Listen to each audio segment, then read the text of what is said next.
પ્રેમામૃતરસ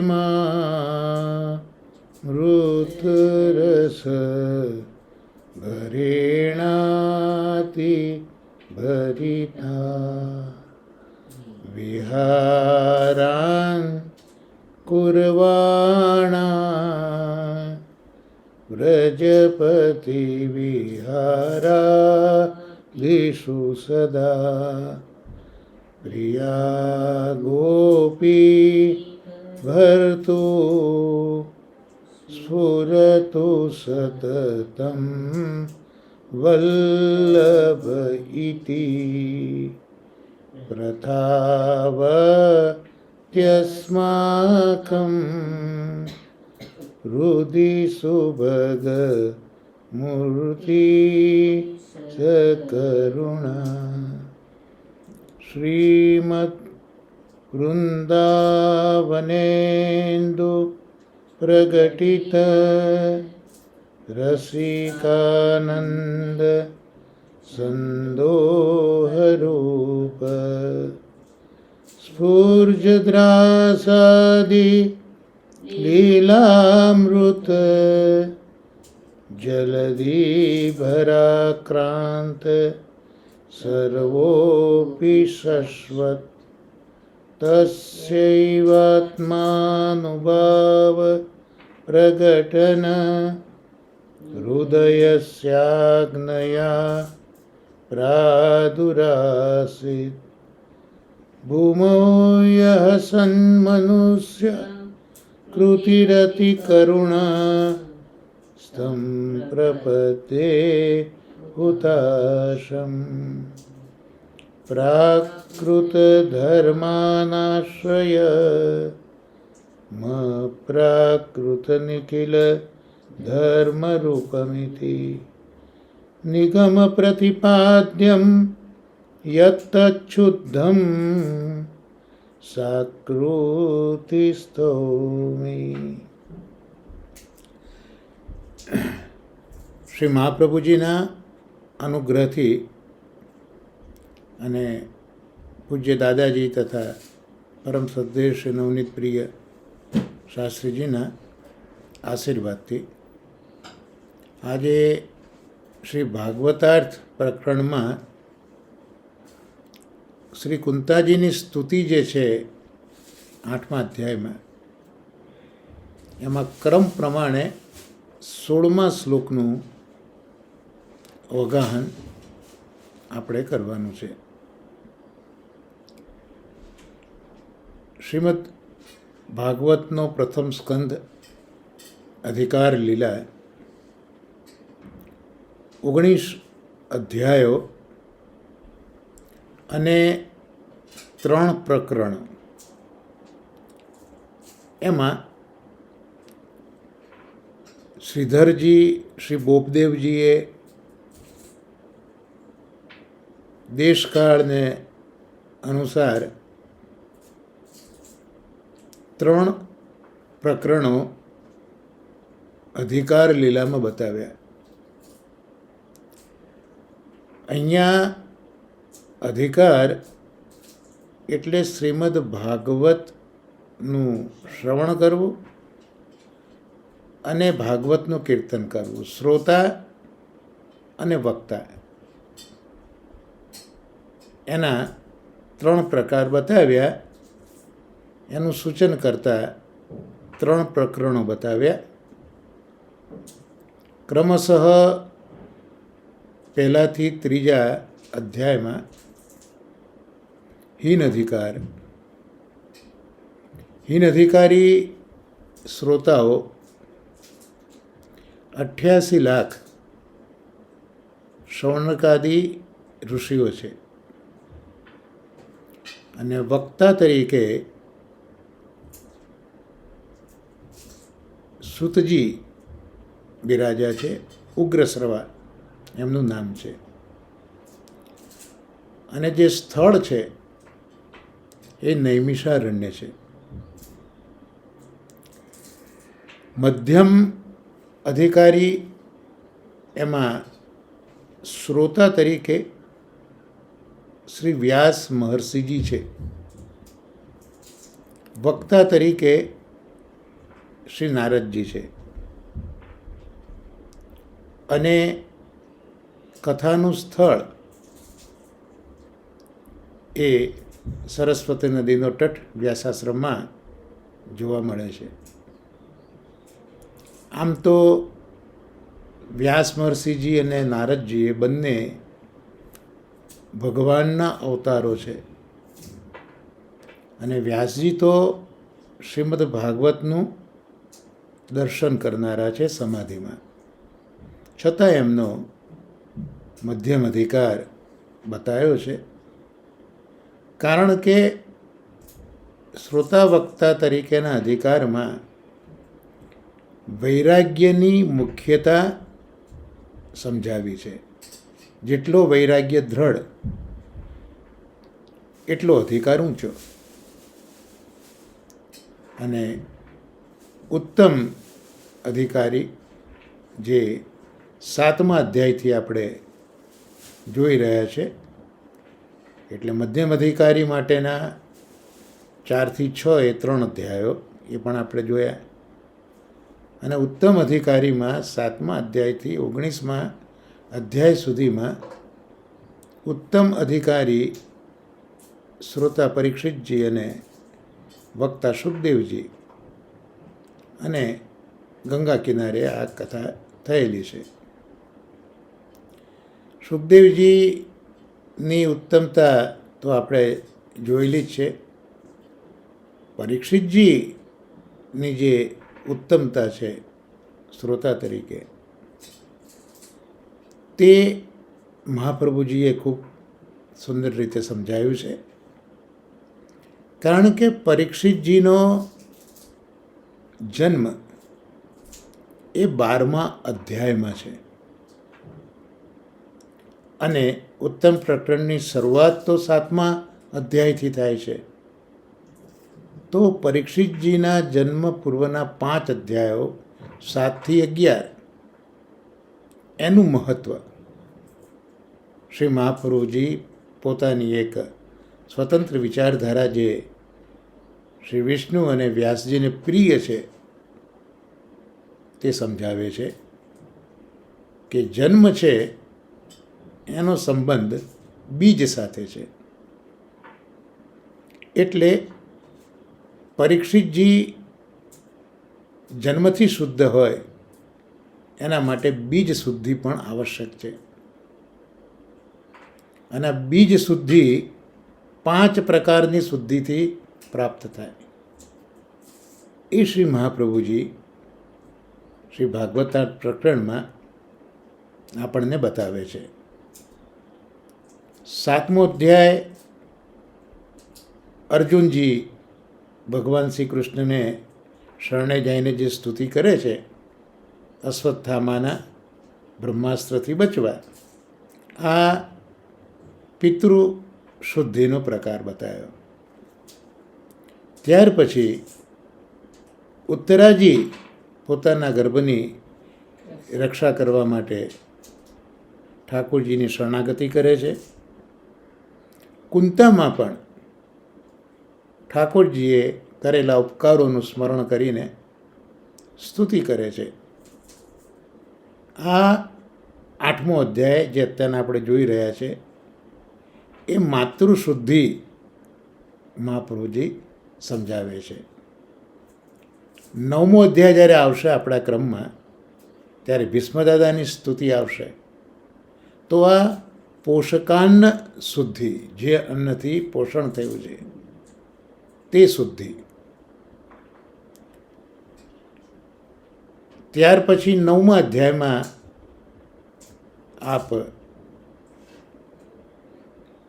જે પધાર્યા છે અને જે આનંદ બધાને થયેલો છે, એટલે એ જે શુદ્ધિ છે એ શુદ્ધિ ત્યાં એ રીતે બતાવી કે દ્વારકામાં ઉત્સવ થયો એટલે પરીક્ષિતના આગંતુક જે દોષ છે એ દોષના અભાવની શુદ્ધિ થઈ.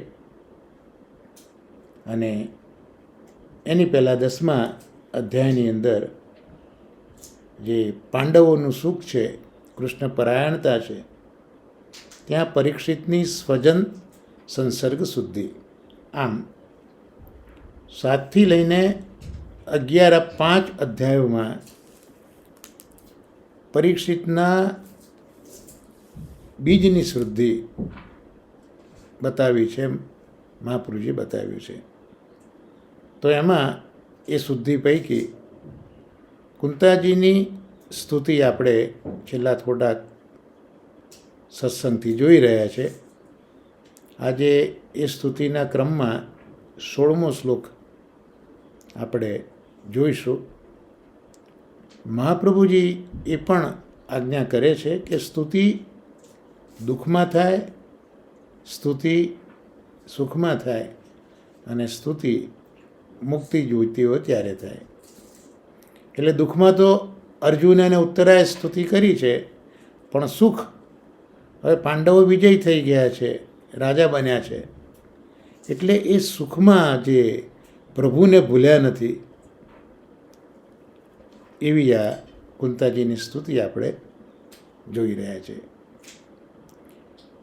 હવે આ સ્તુતિમાં અગાઉના જે બે આપણા સત્સંગો ગયા તેમાં કુંતાજીએ ઠાકોરજીને કહ્યું હતું, નમસ્કાર નમસ્કાર નમસ્કાર જ છે બધી જગ્યાએ. ત્યાં ઠાકોરજીને કહ્યું હતું કે આપ મનુષ્ય વગેરે દેહોમાં અવતાર લો છો,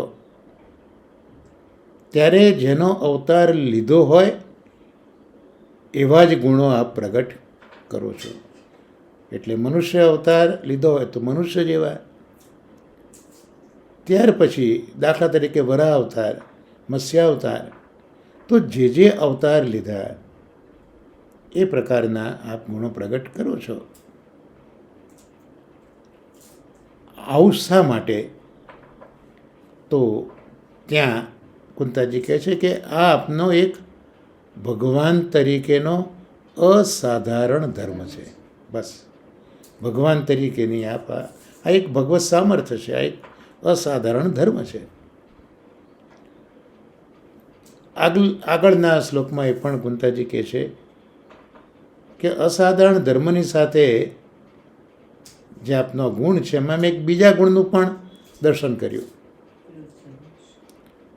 એમાં એ અનુભવ કુંતાજી પોતાનો કહી રહ્યા છે કે હું જ્યારે નંદબાવાના ઘરે આવી ત્યારે મટકી ફોડવાથી યશોદાજી આપને દોરડે બાંધેલા હતા.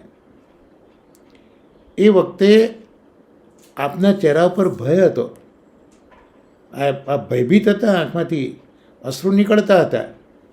એના લીધે પેલા આંખમાં કાજળ જ્યાં આજેલું એટલે પેલા અશ્રુઓ પણ મેલા થઈ ગયેલા હતા. તો આ મને બહુ નવાઈ લાગે છે, કુંતાજી કહે છે, કારણ કે કુંતાજીને હવે બધો અનુભવ થયો છે કે મુશ્કેલીમાં રક્ષણ તો પ્રભુએ જ કર્યું છે. એટલે કુંતાજી કહે છે કે ખરેખર તો મોટામાં મોટો મૃત્યુ ભય એ પણ આપનાથી ભયભીત થાય, તો પછી આ ચહેરા ઉપરનો ભય એ થઈ જ ન શકે. પણ બધાને ભય દેખાયો, એનું કારણ બધાને થયેલો મોહ. તો જેમ જે યોનિમાં આપ દેહ ધારણ કરો છો એ યોનિના ધર્મો આપ સ્વીકારો છો, આ અસાધારણ ધર્મ જેમ છે એમ આપ પોતાના આ સ્વરૂપથી બધાને મોહ કરો છો. આ આપનો બીજો એક અસાધારણ ધર્મ છે. એટલે હવે વાત આગળ એ આવી કે આવા ભગવાન એ વિરુદ્ધ ધર્માશ્રયી છે. કારણ કે ભય જેનાથી ભય પામે એ પોતે ભયભીત થઈને નતમસ્તક ઊભા છે. એનો અર્થ એ થયો કે પ્રભુ આવા વિરુદ્ધ ધર્માશ્રયી છે. એટલે વિરુદ્ધ ધર્માશ્રયી ભગવાનનો જ્યાં જ્યાં સંબંધ હોય ત્યાં પણ વિરુદ્ધ ધર્મોનું દર્શન કુંતાજી કરી રહ્યા છે અને શ્રી મહાપ્રભુજી આપણને એ સમજાવી રહ્યા છે. તો ભગવાનને નમન કરીએ છીએ, તો દેહને નમસ્કાર આપણે કરીએ છીએ, પણ શાસ્ત્રો તો કહે છે કે દેહ કરતાં અંતઃકરણ એ ઉત્તમ છે અને અંતઃકરણ કરતાં આત્મા ઉત્તમ છે. તો દેહને નમન શા માટે? દેહને નમન ત્યારે જ કરીએ છીએ કે જ્યારે આપણે દેહમાં રહેલું સામર્થ્ય જોઈએ છે. એટલે નમન કરવા માટે આ મહાત્મ્ય જાણવું બહુ જરૂરી છે. એટલે પ્રભુનો જન્મ અને એનું પ્રયોજન એ જાણવાથી આ ભગવદ્ દેહને આપણાથી નમસ્કાર થઈ જાય છે. એટલે એક તો દેહ અને દેહનું પ્રયોજન. અહીંયા શ્રી મહાપ્રભુજી દેહ માટે દ્રવ્ય શબ્દ પણ વાપરે છે. દેહ માટે દ્રવ્ય શબ્દ વાપરે છે. તો દ્રવ્ય અને જન્મ થવાનું પ્રયોજન, આ બે વસ્તુઓ જરૂર છે જાણવાની નમન કરવા માટે, જે જન્મ સાથે સંકળાયેલા છે.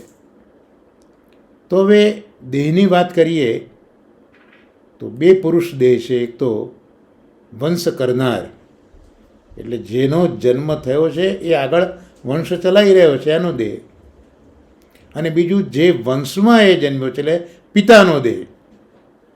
એક તો જેના દ્વારા વંશ થયો છે તેનો દેહ, અને બીજો એના પિતાનો દેહ. આ બેની આવશ્યકતા છે. અને એમાં એનું પ્રયોજન શું હોય? તો એક તો દુઃખ દૂર કરવા અને બીજું મુક્તિ આપવી. આ પ્રભુના જન્મ સાથે સંકળાયેલી વાતો આપણે જોઈ રહ્યા છે. તો હવે દેહનું પ્રયોજન એટલે દ્રવ્યનું પ્રયોજન, કે જે પ્રયોજન છે એનું પ્રયોજન, એના માટે જુદા જુદા જે ઋષિઓ વિચારકો છે એ જુદા જુદા પ્રયોજનો આપે છે કે ઠાકોરજીએ જન્મ શા માટે લીધો, એ જુદા જુદા પ્રયોજનો આપે છે. એમાં એક મત એવો આવ્યો કે જેમ પેલો મલયાચલ પર્વત છે, એ મલયાચલ પર્વતનું તો મહાત્મ્ય છે જ, પણ એ મહાત્મ્ય એના પર થતા ચંદનના વૃક્ષોથી વધ્યું છે. એટલે જે વંશ કરનારો છે એનાથી પહેલાં વંશનું મહાત્મ્ય થયું. ત્યાં ઉદાહરણે આપ્યું કે ઠાકોરજી યદુના વંશમાં જન્મ્યા. તો યદુના વંશમાં જન્મવાથી યદુની કીર્તિ વધી, એમ એક મત આવ્યો. હવે બીજો મત એવું કહે છે કે ભાઈ તમે કથા જુઓ તો યદુ પોતે જ કીર્તિવાળા છે, પુષ્ટિ ભક્ત છે, પ્રિય છે. એટલે એમની તો કીર્તિ ઓલરેડી છે જ. એમના પ્રસંગને જોઈએ તો કે પોતાના પિતા યયાતિને પોતાનો દેહ ન આપ્યો, પુત્ર હોવા છતાં પિતાની આજ્ઞાનું પાલન ન કર્યું. કારણ તો માત્ર એટલું જ હતું કે પિતા એ પોતાના પુત્રના યૌવનને લઈને લૌકિક ભોગ ભોગવવા માગતા હતા, અને તે પણ પોતાની પત્ની એટલે યદુ રાજાની માતા સાથે. તો પુત્ર પોતાનું યૌવન પોતાની માતાના ભોગ માટે તો કઈ રીતે આપી શકે? એટલે યદુએ ના પાડી હતી. તો આ જ યદુની કીર્તિ તો છે જ. એટલે બીજો મત એ કહે છે કે યદુનું તમે દ્રષ્ટાંત આપ્યું તો યદુની તો કીર્તિ ઓલરેડી છે જ, અને યદુનો તમે સંબંધ જે બતાવ્યો કૃષ્ણ સાથે, એ તો દૂરનો સંબંધ થયો. એ સંબંધ તો દૂરનો થયો. એટલે આ એક વિચાર આવતા બીજા પ્રકારના ઋષિઓ હવે વાત કરે છે. એટલે એ સીધું નિરૂપણ વસુદેવ સાથે, વસુદેવના પુત્ર તરીકે હવે આ ઋષિઓ નિરૂપણ કરે છે. એટલે અહીંયા કુંતાજી આ ક્રમમાં આવતા 16મા શ્લોકની અંદર એ કહી રહ્યા છે, અપરે વસુદેવસ્ય દેવક્યાં યાચિતોભ્યગાત અજસ્ત્વમસ્ય ક્ષેમાય વધાય ચ સુર વિષામ. ત્યાં શું કહેવા માગે છે એ આપણે જોઈ લઈએ. તો કેટલાક લોકો, બીજા લોકો એવું કહે છે કે વસુદેવ અને દેવકીએ પૂર્વ જન્મમાં આપ પાસે વરદાન પ્રાપ્ત કર્યું હતું. આથી આપ અજન્મ હોવા છતાં પણ જગતના કલ્યાણ અને દૈત્યોના નાશ માટે એમના પુત્ર બન્યા. એટલે આ એક બીજો મત આવ્યો. પહેલો તો આપણે મત જોઈ જ લીધો કે પ્રભુ અજન્મા છે છતાં જન્મ કેમ લે છે. તો કોક મહાપુરુષે કહ્યું એમ મલ્યાચલની કીર્તિનો વિસ્તાર કરવા જેમ ચંદન પ્રગટ થાય છે તે રીતે પોતાના પ્રિય ભક્ત એવા પુણ્ય શ્લોક રાજા યદુની કીર્તિનો વિસ્તાર કરવા આપ એના વંશમાં અવતાર ગ્રહણ કરો છો. આ મતની સામે આ બીજો મત આવ્યો. બીજા લોકો એવું કહે છે કે વસુદેવ અને દેવકીએ પૂર્વજન્મમાં આપની પાસે વરદાન માગ્યું હતું કે આપ જેવો પુત્ર અમને થાય, અને એટલે આપ અજન્મા છો છતાં પણ પ્રગટ થયા. ત્યાં કારણ બતાવ્યું જગતના કલ્યાણ અને દૈત્યોના નાશ માટે.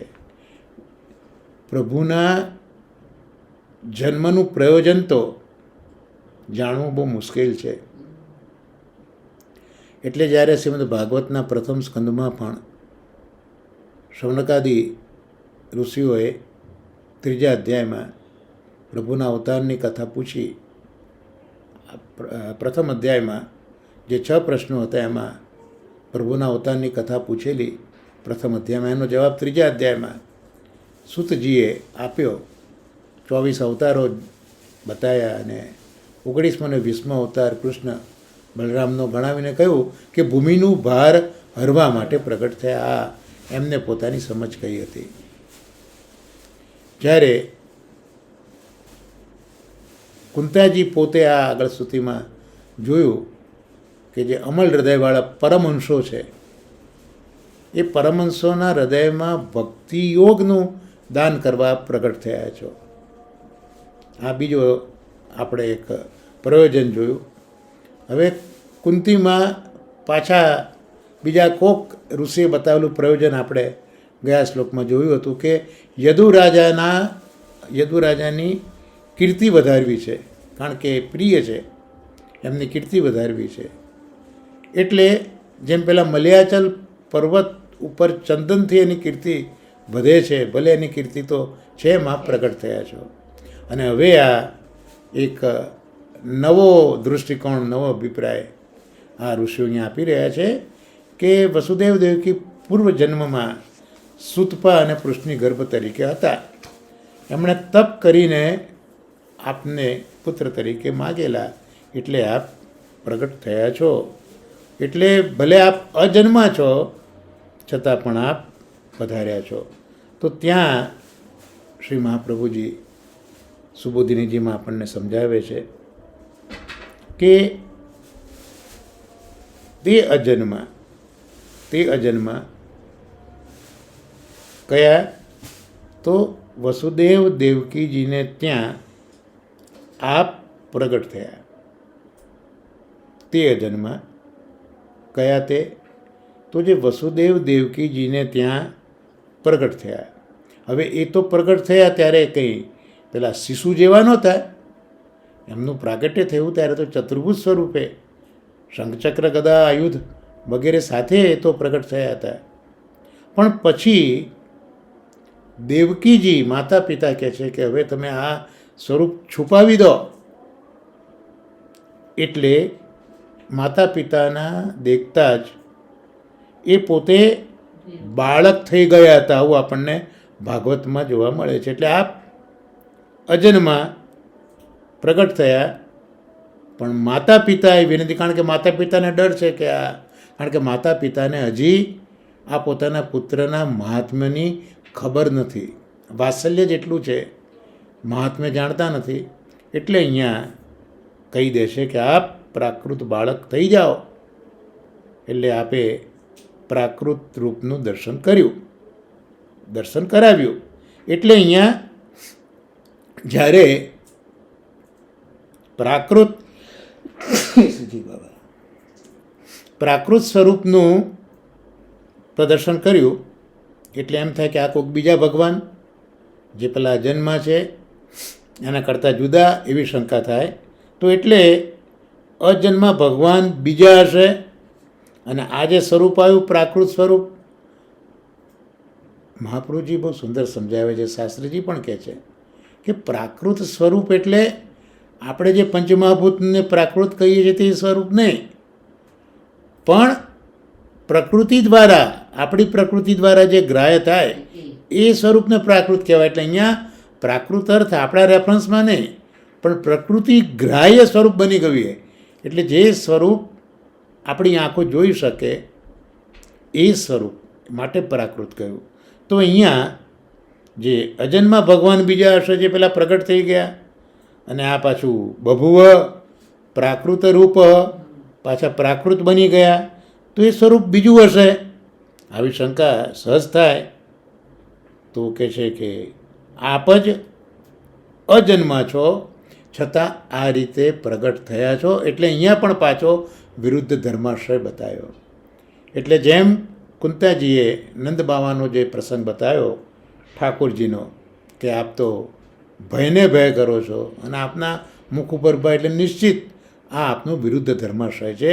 એ વખતે મહાપ્રભુએ સમજાવ્યું હતું કે એટલે જ કૃષ્ણનો જ્યાં જ્યાં સંબંધ હશે ત્યાં ત્યાં વિરુદ્ધ ધર્માશ્રય જોવા મળશે. એટલે અહીંયા જે પ્રગટ થયા અને જે અજન્મા એ બંને એક જ છે, પણ આ અહીંયા પણ વિરુદ્ધ ધર્માશ્રયનું દર્શન કરાયું છે.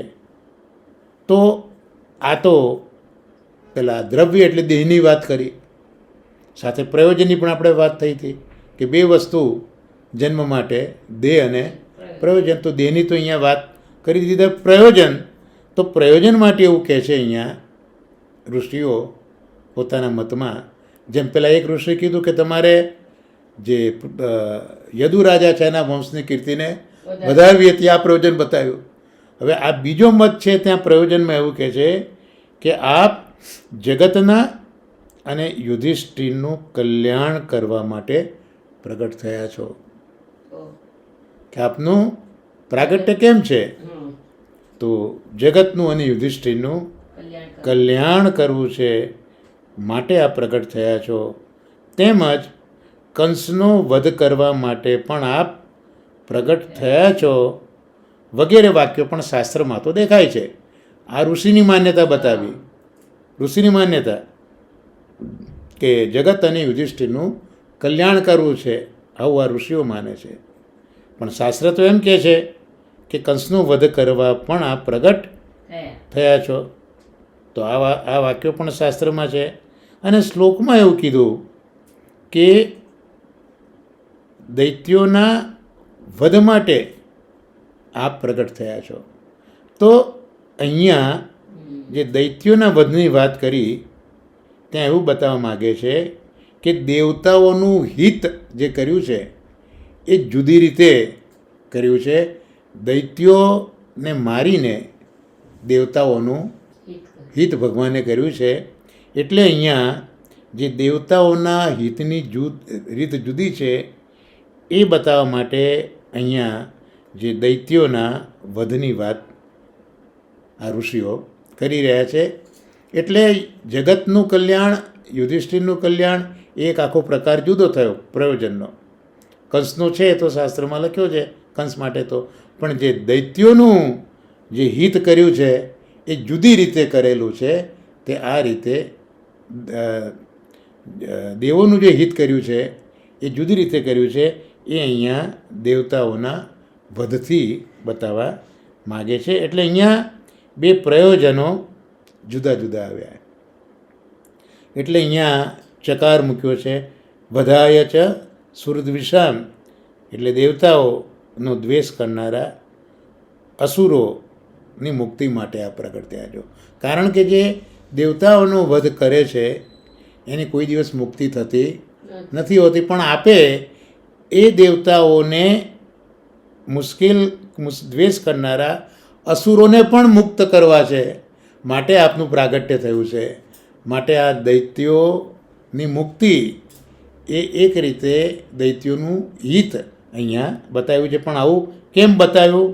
તો અસુરોને મુક્તિ આપવા માટે પ્રગટ થયા એમ અહીંયા બતાવવા માગે છે. કારણ કે દૈત્યોને મુક્તિ આપવાની સૂચનાથી શું થશે કે ભગવાન દોષ વગરના છે આવું નિરૂપણ કરવા માગે છે. તો એક તો અસુરોને માર્યા છે અને તમે ભગવાનને દોષ વગરના કેમ કહો છો? કારણ કે આ રીતે મારીને ભગવાન દૈત્યોને મુક્તિ આપે છે. આમ તો દૈત્યોની મુક્તિ એ શક્ય જ નથી, કારણ કે દેવતાઓનો દ્વેષ કર્યો છે એટલે મુક્તિને લાયક જ નથી. પણ ભગવાન પોતે દોષ વગરના છે. ભગવાનની અંદર સમાનતા છે, ચાહે દેવ હોય કે ચાહે અસુર હોય. ભગવાનની દ્રષ્ટિમાં બંને સમાન છે, કારણ કે બંનેને બનાવનાર તો ભગવાન જ છે.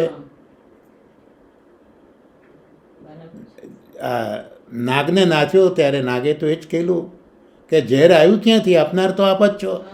એટલે ચાહે દૈવી સૃષ્ટિ હોય કે દૈત્ય સૃષ્ટિ હોય, બનાવનાર તો પ્રભુ છે. એટલે પ્રભુને પોતાની બંને સૃષ્ટિમાં સમાનતા છે. પ્રભુએ પોતાના રમણ માટે, પોતાની ક્રીડા માટે આ બનાવ્યું છે. પણ જ્યારે પ્રભુ જુએ કે પોતે બનાવેલી આસુરી સૃષ્ટિ એ બધી દૈવી સૃષ્ટિને હવે વધારે ત્રાસ આપે છે, ત્યારે ભગવાન પ્રગટ થઈને પેલા આસુરોને વશમાં લે છે.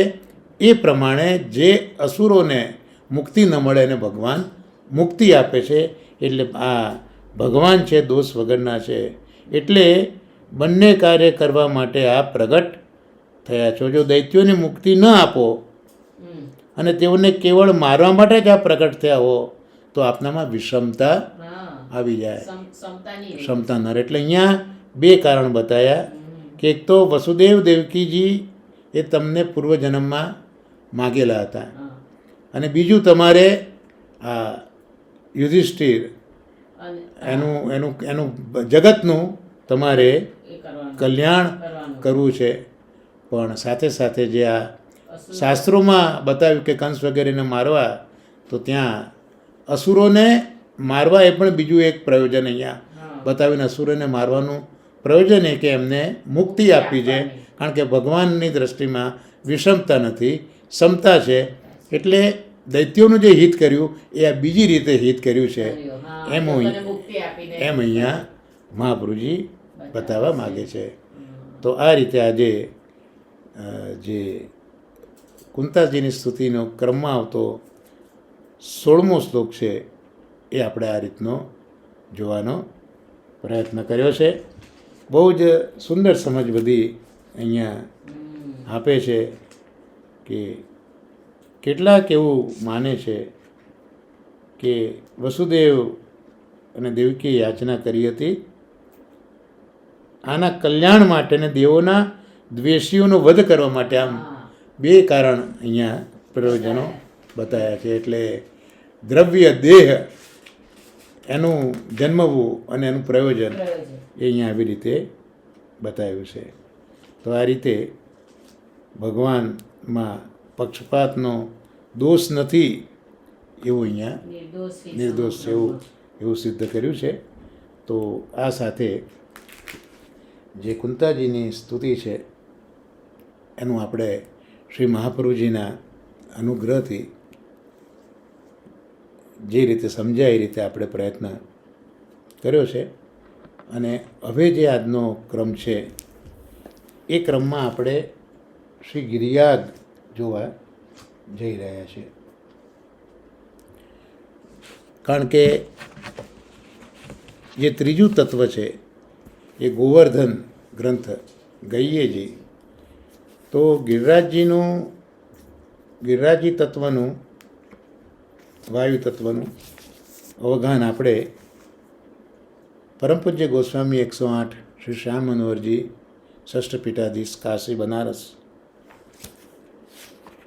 આપે લખેલા ગિરિયાગ પુસ્તકમાંથી આપણે કરી રહ્યા છે વ્રજ ભાષામાં, હિન્દી ભાષામાં આપે એનું પ્રગટ કર્યું છે. હવે મારી સમજ પ્રમાણે ગુજરાતી ટ્રાન્સલેશનમાં આપણે આપશ્રીના ચરણ કમલનું સ્મરણ કરી મનથી આજ્ઞા માગીને આગળ વધીએ છીએ. તો ગયા સત્સંગમાં આપણે જે આખો ક્રમ બતાવ્યો હતો, અન્નકૂટનો આખો પ્રસંગ, કે દિવાળી સાથે જ જોડાયેલો આ પ્રસંગ, એમાં કારતક સુદ એકમથી આઠમ સુધી જે આખા દિવસો આપણા માર્ગમાં છે એની આપે સમજ આપી હતી.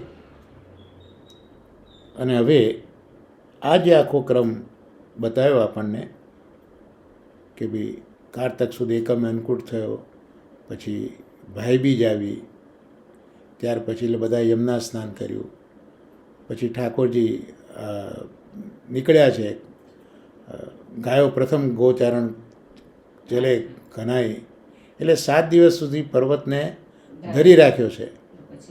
અને પછી આ આઠમથી આ ગાયોને ચરાવવા માટે નીકળ્યા છે. એ બધું આપણે ગયા સત્સંગમાં જોયું હતું. એટલે આપણે જે વ્રજ મંડળની રક્ષા કરી તે જોયું. હવે અહીંયા આ ક્રમમાં એક વાત એ પણ સમજવી આવશ્યક છે કે ભગવાન શ્રી કૃષ્ણ શ્રીમદ ભાગવતમાં અન્નકૂટ મહાયજ્ઞનો જે પ્રકાર પ્રગટ કર્યો છે એ શું છે? કારણ કે ભાગવતમાં ઠાકોરજીએ જે સમજાવ્યું છે કઈ રીતે અન્નકૂટ કરવો, તો એ પ્રકાર ભાગવતનો અહીંયા હવે આપ સમજાવવા જઈ રહ્યા છે. એટલે ભાગવતના 10મ સ્કંદના 24મા અધ્યાયમાં 24માંથી 30મા શ્લોક, 7 શ્લોકોમાં ભગવાન શ્રી કૃષ્ણ સ્વમતનું પૂર્ણ નિષ્કર્ષવાળું વર્ણન હવે કરી રહ્યા છે. એટલે અહીંયા 24મા શ્લોકથી લઈને 30મા શ્લોક એ હું અહીંયા બોલતો નથી, પણ એનો ભાવાર્થ જે આપે પ્રગટ કર્યો છે આપણા જેવા જીવો માટે તે કહું છું.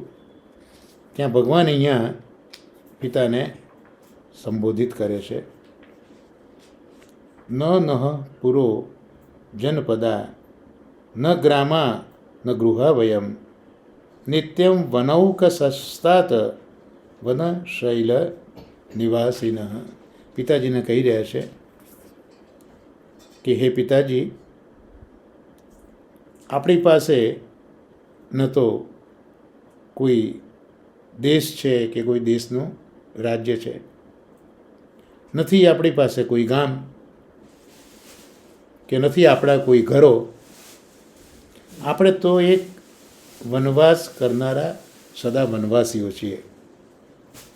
એટલે આપણું ઘર એ વન અને પર્વત એ આપણું ઘર છે. એટલે આપણે શું કરવું જોઈએ? તસ્માદ ગવામ બ્રાહ્મણાના મદ્રેશ્ચારભ્યતામ મખ. તો આપણે હવે શું કરવું જોઈએ? ગાયો, બ્રાહ્મણો અને પર્વતો એનું જ યજન કરવું જોઈએ. અને એમાં વિલંબ હવે આપણે કરવો ન જોઈએ.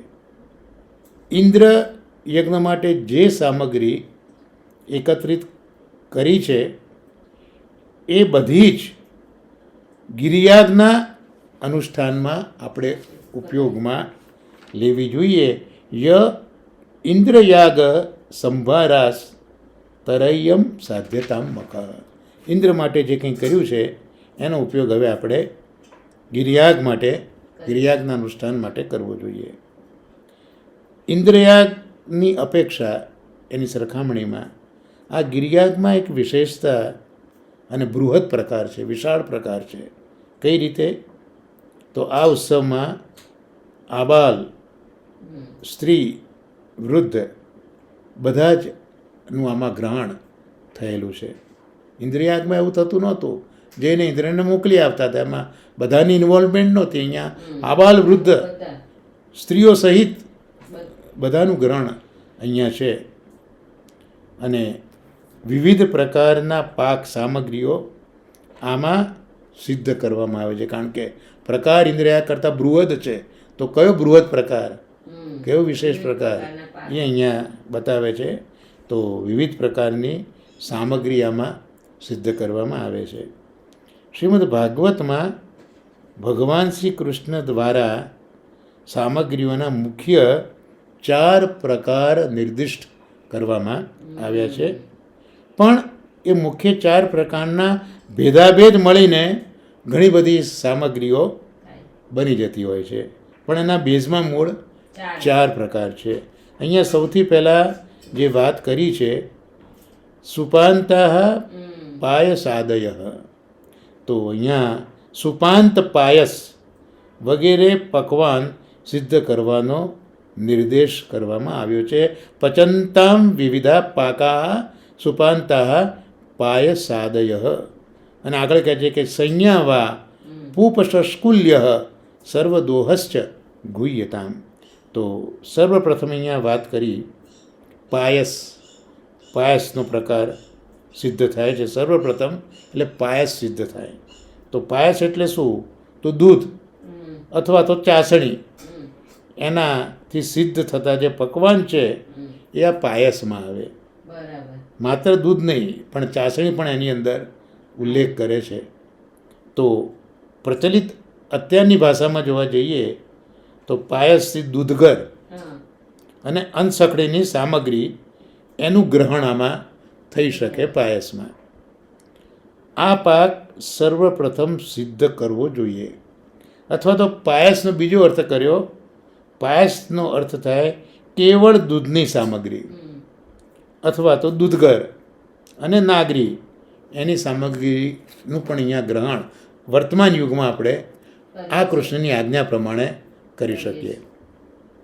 શ્રી વલ્ભાચાર્ય ચરણ શ્રીમદ ભાગવત સુબોધિનીજીમાં આ સમસ્ત પ્રકારોને 3 ભાગમાં વિભક્ત કરે છે. હા. સર્વપ્રથમ દેવતાઓનો પાક, હા. જેને આપણે દૂધગરની સામગ્રી કહી શકીએ છીએ. દેવતા. દેવતાઓને માટેનો પાક દૂધગરની સામગ્રી. હમ. મધ્યમાં લૌકિક મહાપુરુષોનો પાક, હા. જેને આપણે અનસકડીની સામગ્રી કહી શકીએ. અને તૃતીય સાધારણ જનોનો પાક, જેને આપ સકડીની સામગ્રી કહી શકીએ. તો મહાપ્રભુજી આ જે સામગ્રીનું વર્ણન કર્યું છે ઠાકોરજીએ, તો સુબોધનીજીમાં આ દેવતાઓ માટે, ત્યાર પછી મહાપુરુષો માટે અને સામાન્ય જનો માટે. એટલે દેવતાઓ માટે દૂધગર, જે મહાપુરુષો છે એના માટે અનસકડી, અને જે સામાન્ય વર્ગ છે એના માટે સકડી. આમ મહાપ્રભુજીએ ભાગવત સુબોધિનીજી દસમ સ્કંદના 21મા અધ્યાયમાં 26મા શ્લોકમાં આ બતાવ્યું છે. દેવાનામ પ્રથમત પાકો, મધ્ય લૌકિકાનામ મહતામ, પ્રાકૃતાનામ સુપમાત્ર મિતિ. આ કારિકા મહાપ્રભુજી આવી લખી છે. ફરી પાછું હવે આપણે પાછા મૂળ પ્રકારો ઉપર આવીએ. પાયસ પછી હવે આગળ શું કહે છે? તો હવે મૂળ પ્રકાર ઉપર આવીએ તો સંયાવ. તો સંયાવ એટલે શું?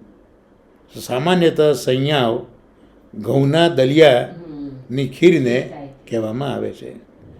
પરંતુ સંયામની અંતર્ગત પણ એની અંતર્ગત, કારણ કે ભેદ ઉપભેદ ઘણા આગળ જ આપણે આજ્ઞા કરી, તો એની અંતર્ગત મોહનભોગ વગેરે અનસકડીની ઘણી અન્ય સામગ્રીઓનો પણ એમાં સમાવેશ થઈ જાય છે. એના પછી આવ્યો અપૂપ. સંયાવ પછી અપૂપ. તો અપૂપ એનો અર્થ છે માલપુઆ. હા. એટલે બહુ મોટી હોય અને ઘઉંના ચૂનમાંથી ગુળ વગેરે મેળવીને ઘી વગેરે ચીકણા પદાર્થોમાં તળીને જે સિદ્ધ કરે તે આ માલપુઆ, એટલે એને અપૂપ કહેવામાં આવે. એટલે એની સાથે આગળ શબ્દ થયું સસ્કુલ્ય. તો સસ્કુલી એટલે શું? તો સસ્કુલીનો પ્રકાર એમાં સુહારી, પૂરી, મઠડી ઇત્યાદિ અચ્છા. એ આ સસકુલીમાં આવે.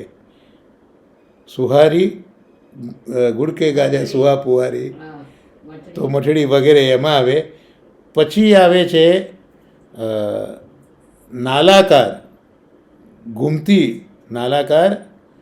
ઘૂમતી એવી સામગ્રી. તો ગોળ ગોળ આકારની ચૂકલી જલેબી વગેરેનું ગ્રહણ એમાં થઈ જાય.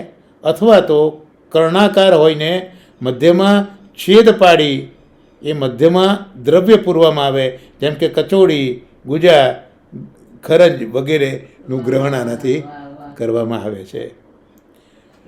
આ યાવત શક્તિ વિવિધ પ્રકારની સંપૂર્ણ સામગ્રીઓને સિદ્ધ કરવામાં આવે છે. તથા આગળ કહ્યું સર્વ દોહશ્ચ ગુહ્યતામ. આ શ્લોકમાં આગળ જે વાત કરી છે સર્વ દોહ્યસ્ચ ગુહ્યતામ 26મા શ્લોકમાં, એનો અર્થ એ થયો કે વ્રજની સમગ્ર જે ગાયો છે એના દૂધનો અન્નકૂટની સામગ્રી વગેરે માટે તમારે ગ્રહણ કરવું જોઈએ, લેવું જોઈએ. બધી જ ગાયોનું દૂધ એમાં આવવું જોઈએ. તો આ ઉત્સવ ઉપર દૂધ દધી વગેરેનો વિક્રય કરવાનો નથી, એવો સ્પષ્ટ નિર્દેશ સુબોધિનીજીમાં આપણને પ્રાપ્ત થાય છે. એટલે મહાપ્રભુજીએ દસમ સ્કંદની સુબોધિનીજીના 21મા અધ્યાયના 26મા જ શ્લોકમાં જ્યાં પેલા 3 પ્રકાર બતાવ્યા સામગ્રીના, 3 જણા માટે, દેવો માટે, મહાપુરુષો માટે, સર્વજન માટે, ક્રમશઃ દૂધઘર, ત્યાર પછી અન્નસકડી અને પછી સકડી. તો અહીંયા મહાપ્રભુજી એ વસ્તુ સમજાવે છે કે આ ઉત્સવના હેતુ આ દિવસે જેટલું બી દૂધ જોઈએ એ દૂધ લઈ શકાય, પણ એ દૂધનો વિક્રય સર્વથા નિષિદ્ધ છે. જેટલા દૂધની સામગ્રી કે ઉત્સવ ઉપયોગમાં આવતી હોય એટલું દૂધ જ લેવામાં આવે, એનો વિક્રય ન થાય. અને જો દૂધ વધે તો એ વાછરડાઓને પીવડાવી દેવાનું. અહીંયા દોહ પદ્ધતિ દુગ્ધ વગેરેને પણ આપણે ગ્રહણ કરી શકીએ. એટલે દુગ્ધ વગેરેમાં દૂધ, દહીં, ઘૃ તેમાંથી નીકળે, માખણ, છાશ એ વગેરેનો અહીંયા આ દોષ શબ્દ ઉપરથી આવે. તો આ રીતે જે દોષ શબ્દ અહીંયા શ્લોકમાં વાપર્યો કૃષ્ણે, તેનો આટલો વિશાળ અર્થ અહીંયા બતાવ્યો છે. એટલે સંપૂર્ણ દોહ વ્રજસ્થ જે જીવો છે એના ઉત્સવ માટે સામગ્રીના માટે અહીંયા દૂધ દોવામાં આવે છે. અને દૂધની વાનગીઓ અહીંયા જે બતાવી તે પ્રમાણે દહીં, ઘી, માખણ એનો ઉપયોગ, છાશ વગેરેનો એનો ઉપયોગ તમે કરો. એમ દૂધ કહેતા આ બધું અંદર આવી જાય. હા, દૂધમાં આ પ્રકારે આધિદૈવિક યજ્ઞ અન્નકૂટની સામગ્રીનું વર્ણન કરીને હવે દેવતાઓના માટે યજ્ઞ કરવાની આજ્ઞા આપે છે કે હુયંતા મગ્નયઃ. આ જે શ્લોકો ચાલી રહ્યા છે એમાં આ 27મો શ્લોક હુયંતા મગ્નયઃ ઇત્યાદિ શ્લોક દ્વારા અહીંયા યજ્ઞની આજ્ઞા છે. એટલે જે વેદ પાઠ બ્રાહ્મણય બ્રહ્મવાદીભી, તો જે વેદપાઠી બ્રાહ્મણો છે એ વેદપાઠ કરવાવાળા અને શ્રુતિઓ શ્રૌત ધર્મ આચરનારા કર્મનિષ્ઠ જે બ્રાહ્મણો છે એમને પછી બોલાવો તમે, અને વિધિપૂર્વક યજ્ઞ પુરુષના માટે હવન તમે હવે કરાવો. જેમ ઠાકોરજી પણ પ્રગટ્યા ત્યારે આહુત વિપ્ર બ્રહ્માંડ એ આપણે જોવા મળે છે દસમ સ્કંદની અંદર જન્મ પ્રકરણમાં. એવી રીતે આ બધાને બોલાવો જે વેદપાઠી બ્રાહ્મણો છે, કર્મનિષ્ઠ બ્રાહ્મણો છે, એને બોલાવો અને વિધિપૂર્વક આ યજ્ઞ પુરુષ માટે તમે હવન કરાવો. હવીથી અગ્નિઓને તૃપ્ત, હવી એટલે જે એમાં આપણે અન્ન પધરાવીએ, હવિષ્યાન્ન, એનાથી અગ્નિઓને તમે તૃપ્ત કરો. અને આ જે હોમ તમે કરો એમાં વૈદિક બ્રાહ્મણોને વિવિધ પ્રકારનું અન્ન અને પકવાન આપવામાં આવે છે. અને દક્ષિણાના રૂપમાં ગૌદાન કરવામાં આવે છે, અથવા તો ગાય અને દક્ષિણા પણ જુદી જુદી આપવામાં આવે છે. અન્નકૂટ મહાયજ્ઞનો જે પ્રસાદ છે એનું વિતરણ સર્વજન સામાન્યને એ વિતરણ કરવામાં આવે છે. અહીંયા વર્ણાદિ વિશેષમાં જ એનો ઉલ્લેખ નથી. વર્ણનો ઉલ્લેખ અહીંયા કૃષ્ણ નથી કરતા. સર્વજન્ય સામાન્ય બધાને. દરેકને તમે આપો. ત્યાં સુધી કહ્યું કે અન્યભ્ય એટલે બીજા પણ. તો બીજામાં કોણ? તો શ્વાન, ચાંડાલ, પતિત, ત્યાં સુધી આ યથા યોગ્ય અન્ન વસ્તુ આજે આપવું જોઈએ. ગાયોને ચારો આપવો જોઈએ અને ફરીથી ગિરિરાજજીને બલિ ધરવો જોઈએ.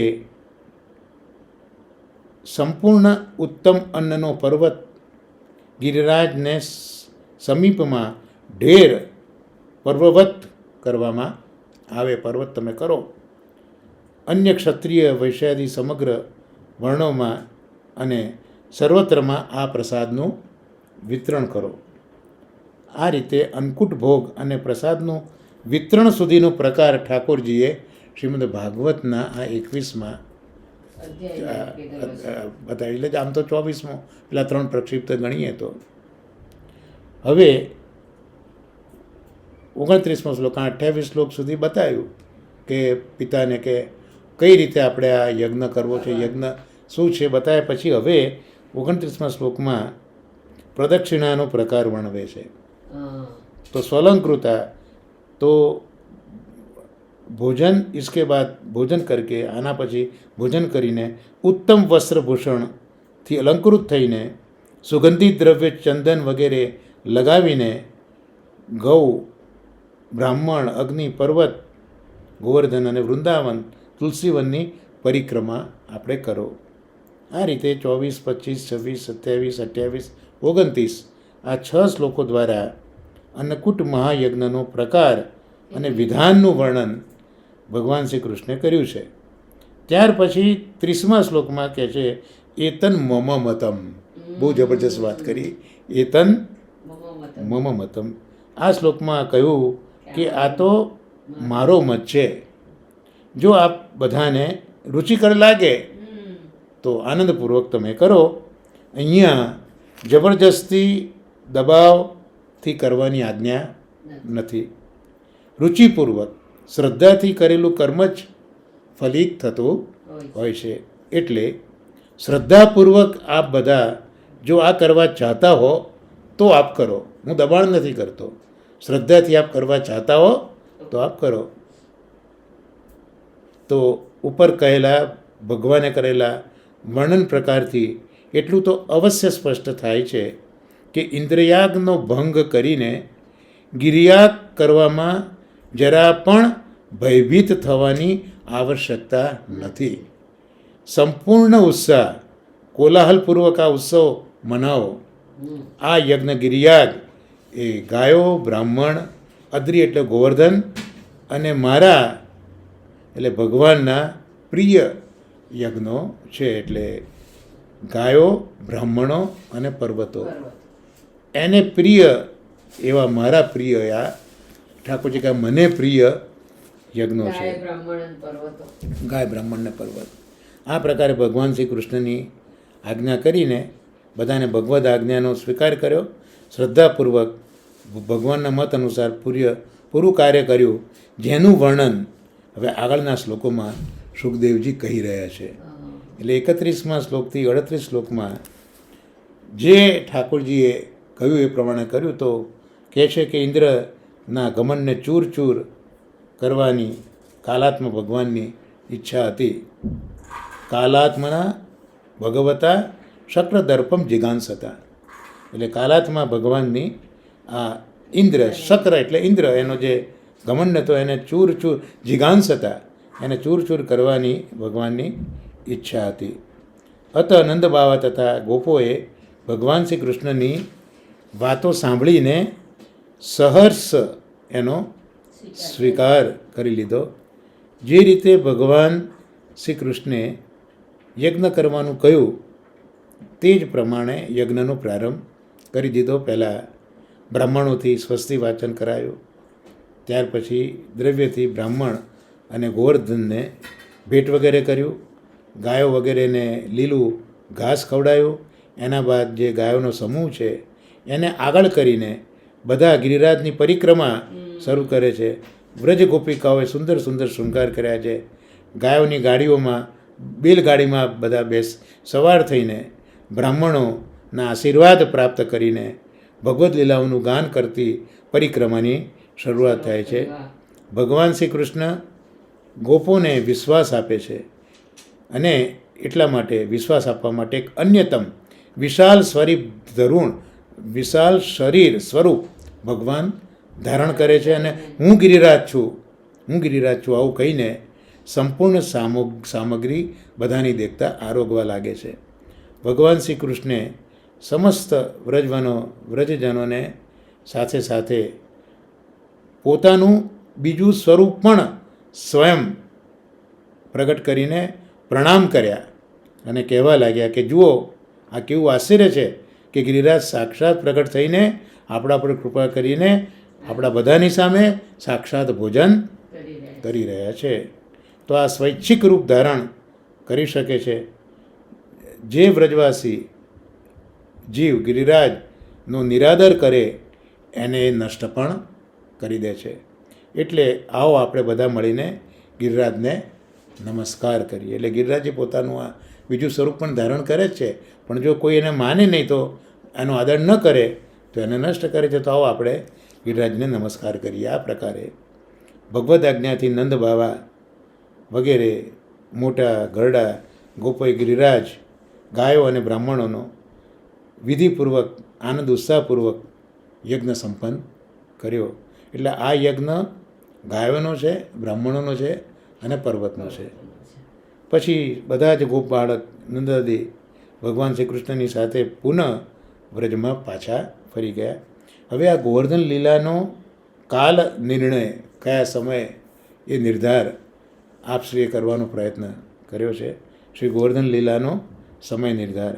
તો આ ગોવર્ધન ધારણ લીલાનો કાલ નિર્ણય ભગવાન શ્રી કૃષ્ણ દ્વારા અંગીકૃત આયુષ્ય વર્ષના અનુસાર જ કરવો પ્રામાણિક કહેવાશે. એટલે આ ગોવર્ધન લીલા કયા સમયે કરી એ નિર્ણય તમારે ભગવાને જે આયુષ્ય અંગીકૃત કરે, કારણ ભગવાનને તો આયુષ્ય હોતું નથી, પણ જે લીલા કરવી હોય એવું આયુષ્ય ધારણ કરે છે. તો ભગવાને કૃષ્ણે જે આયુષ્ય અંગીકૃત કર્યું છે એ અનુસાર જ આપણે સાચો સમય જાણી શકીશું.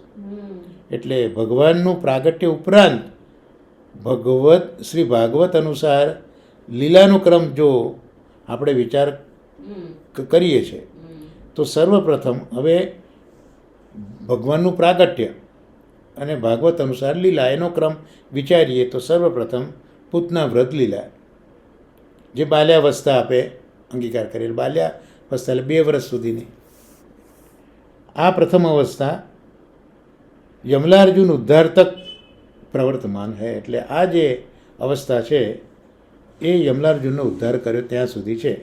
એના બાદ કુમાર અવસ્થા 5 વર્ષ પર્યંત, 2 થી 5 વર્ષની.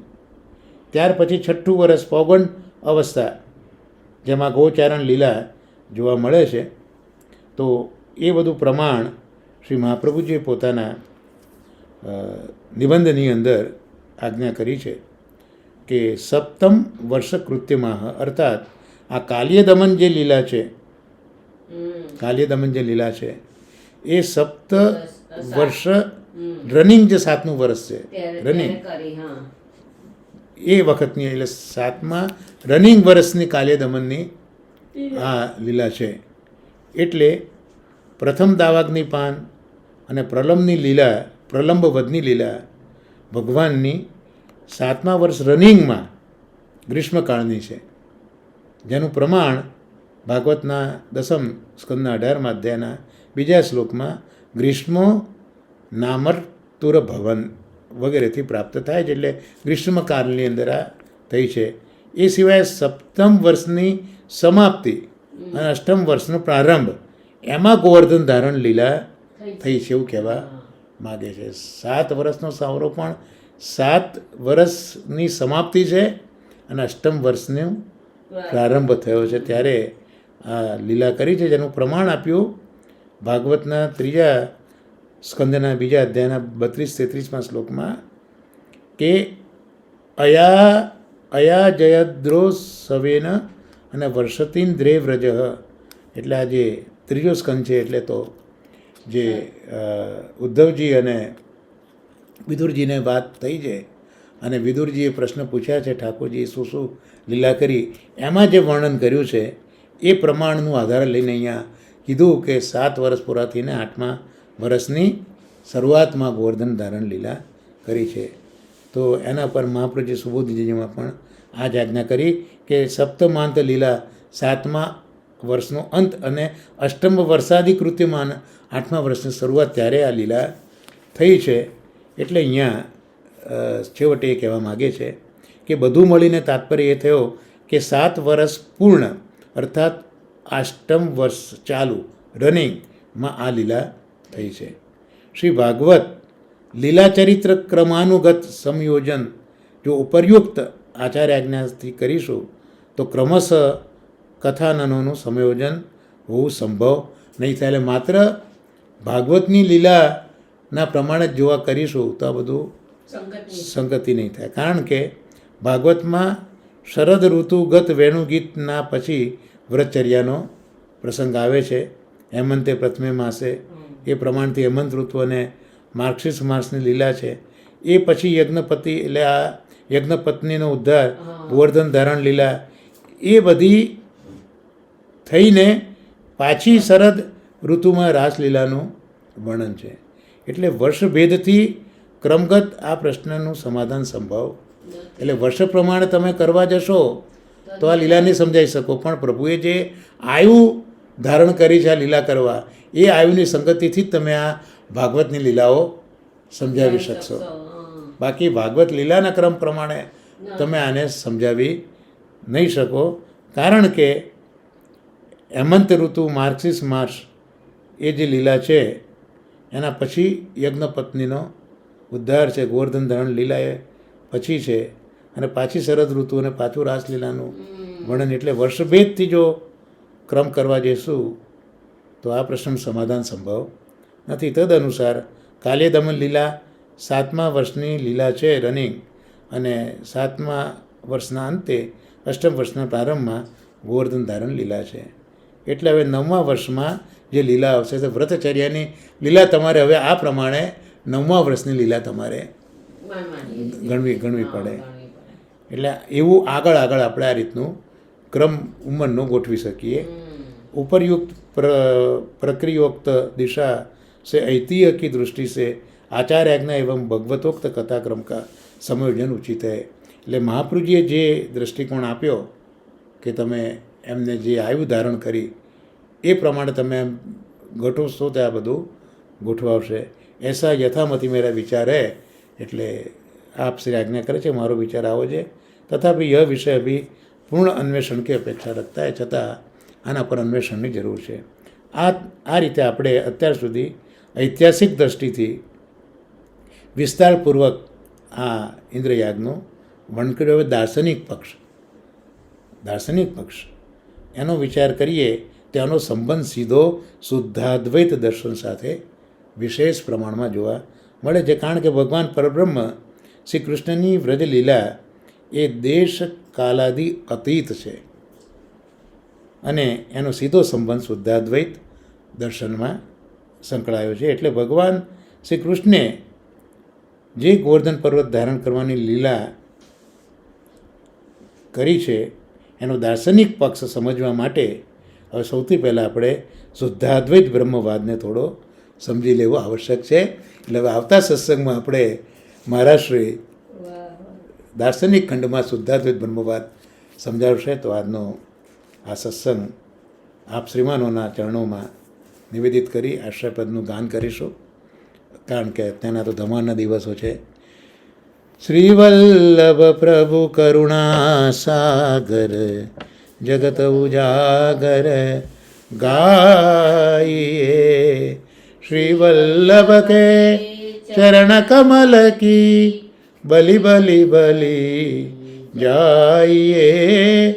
વૈષ્ણવ સૃષ્ટિ समाज संग मिल जीवन को फल पाइए श्री वल्लभ गुण गाइए याई ते रसिक कहाइए श्री वल्लभ प्रभु करुणा सागर जगत उजागर गाइए। श्री गोवर्धन नाथ की जय, श्याम सुंदर श्री अમને મહારાણી की जय, શ્રી વલ્લભાધીશ की जय। સર્વે વૈષ્ણવને મારા નવસ્થાના ભગવત સ્મરણને વંદન।